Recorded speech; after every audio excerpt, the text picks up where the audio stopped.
Comment déterminer votre fair value gap à haute probabilité? C'est une question que vous me posez tout le temps.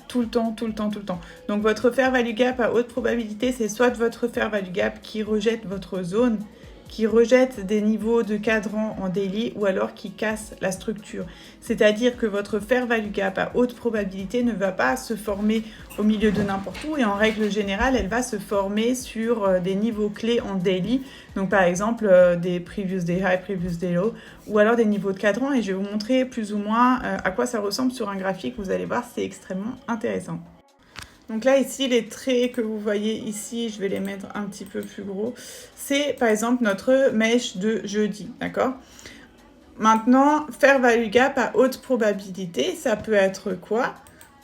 Ça peut être celle-ci.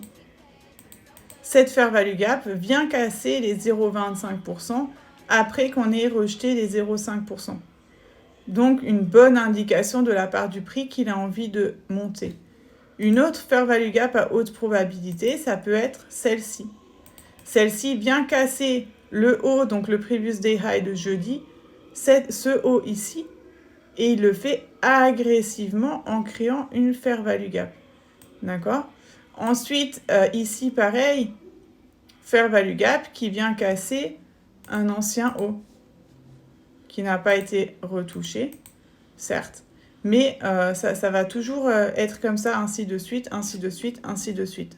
Une autre astuce, c'est la fair value gap qui va faire un breakout de consolidation.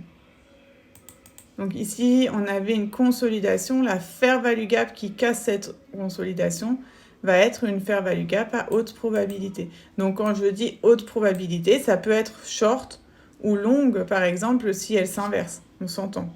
Pareil ici, hein, plus ou moins, on a cette consolidation ici.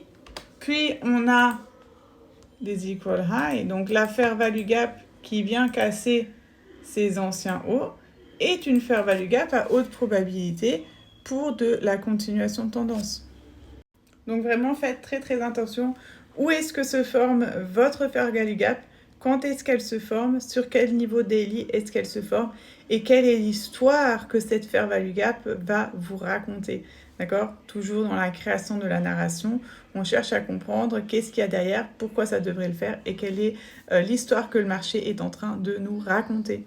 Donc voilà, j'espère que ça aurait été utile. Pour plus d'astuces, vous pouvez toujours me rejoindre sur Telegram. Vous le savez maintenant. Des bisous!